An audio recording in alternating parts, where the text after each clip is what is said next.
মানুষ প্রয়োজন মেটাতে যতটা প্রশংসা করে, প্রয়োজন শেষ হলে তার থেকেও বেশি বদনাম করে। এটাই বাস্তব। যাই হোক, চলে আসছে আমার দীর্ঘ অপেক্ষা করার পর হচ্ছে আমার গাছে সুন্দর সুন্দর 3টি ফল হয়েছে, যেটাকে বলা হয় ড্রাগন ফল। তো ড্রাগন ফল কিন্তু মাসে বা 6 মাসে হয় না আমার জানা শর্তে, যেহেতু আমি এই গাছটা লাগিয়েছিলাম 2 বছর। প্রায় 2 বছর পর হচ্ছে এই সুন্দর 3টি ফল হয়েছিল আমার ড্রাগন গাছে। আর এর পাশাপাশি হচ্ছে আমি পেঁপে গাছও লাগিয়েছিলাম। সেম একই পেঁপে থেকেও হচ্ছে এত সুন্দর সুন্দর 3টি বড় বড় পেঁপেও হয়েছিল। চোরের কারণে আমি আগে থেকে এগুলো পেরে রেখেছিলাম। এখন এগুলো বাসায় রেখে দিলে দেখা গিয়েছে যে এগুলা খাওয়া যাবে। এই ফুলগুলো মূলত হচ্ছে অযত্নেই কিন্তু এত সুন্দর একটি ফুল হয়। আর একটি ফুল না, একটি গাছে হচ্ছে অনেকগুলা ফুল তৈরি হয়। আর এই ফুলগুলিকে মূলত হচ্ছে দুর্বা ফুল নামেই হচ্ছে আমাদের নরসিংদী জেলাতে পরিচিত। আমার খুবই ভালো লাগে, যেহেতু ছোট্ট একটি ডালা থেকে যখন নাকি লাগানোর পর অনেকগুলো ডালা ছড়ায়, তারপর থেকে হচ্ছে এগুলো খুব সুন্দর সুন্দর সাদা, তারপর হচ্ছে এরকম রঙিন ফুল হয়, তখন আসলে এটাকে দেখতে যতটা ভালো লাগে তার থেকে বেশি ভালো লাগে হচ্ছে গাছের উপরে হচ্ছে ফোঁটা ফোঁটা পানি। আর এই গাছের ডালা আপনি একটা দুইটা লাগালে দেখবেন আপনি পুরোটা একদম টব ভরে যায়। আর একটা ফুল হয় না, অনেকগুলো কলি হয় এক একটা ডালা থেকে, প্রচুর পরিমাণের কলি হয়। কলি থেকে অনেক সুন্দর ছড়িয়ে যায় ফুল। আমি এই যে দেখাচ্ছি, প্রত্যেকটা কলি থেকে কিন্তু খুব সুন্দর সুন্দর এক একটা ফুল ফুটবে। আর এগুলো কিন্তু সব পুরোপুরি ফুটেও নাই। অনেক সুন্দর একটি ফুল, কার কার বাসায় আছে অবশ্যই কমেন্টে জানাবেন।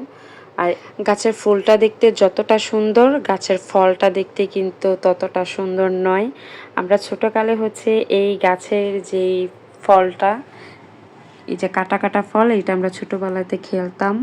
মূলত হচ্ছে যখন আমরা একসাথে মেয়েরা বসে বসে ছানাবাতি খেলতাম, তখনই এই ফলটা দিয়ে হচ্ছে চুলে লাগাতাম।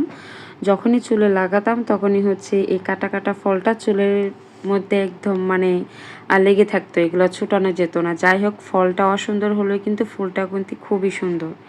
আর আমার কাছে হচ্ছে ফুলটা এত পরিমাণের ভালো লেগেছিল, তাই আমি একটু হাতে নিয়ে ভিডিও করেছিলাম। আর এই চারপাশটার হচ্ছে সাইডের দিকে হচ্ছে এরকম জঙ্গলে হচ্ছে এইসব ফুল, সুন্দর সুন্দর ফুল হয়। এগুলোর কোনো যত্ন লাগে না, এমনি থেকে এগুলো হয়ে যায়। এটাও কিন্তু হচ্ছে জঙ্গলের হচ্ছে ফুল। তো এই ছোট ছোট ফুলের নাম আমি সঠিকভাবে বলতেও পারি না, জানিও না। আমি গিয়েছিলাম অন্য আরেকটি জায়গায়, তো ওই জায়গাতে গিয়ে হচ্ছে আমি ভিডিওটা করি। আর আমার কাছে এই ফুলগুলো অনেক বেশ ভালো লেগেছিলো, তার জন্যই হচ্ছে আমার এই ভিডিওটা করা। যাই হোক, এর পাশেই কিন্তু ছিল এই কাটা কাটা ফুলের গাছ। আমি ফুল দেখেই কিন্তু হচ্ছে এটা ভিডিওটা করেছিলাম, কিন্তু ফুল ছিঁড়তে গিয়ে অনেক সমস্যায় পড়েছিলাম, যেহেতু মানে ফুল ছিঁড়াই যেত না এই কাটা ফলের জন্য। তো এইটা হচ্ছে আমাদের শীতলক্ষ্যা নদী।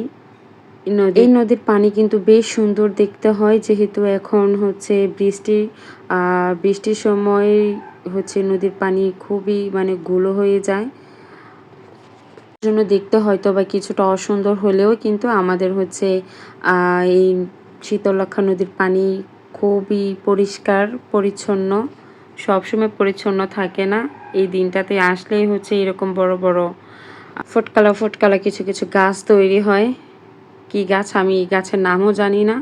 পুরাটা নদী একদম মানে নষ্ট করে ফেলেছে আর অসুন্দর করিয়েছে হচ্ছে এই গাছগুলোকে। এই গাছের নামও আমি সঠিকভাবে বলতে পারি না। যাই হোক, আজকে ভিডিওটা এই পর্যন্তই। পরবর্তী ভিডিও অবশ্যই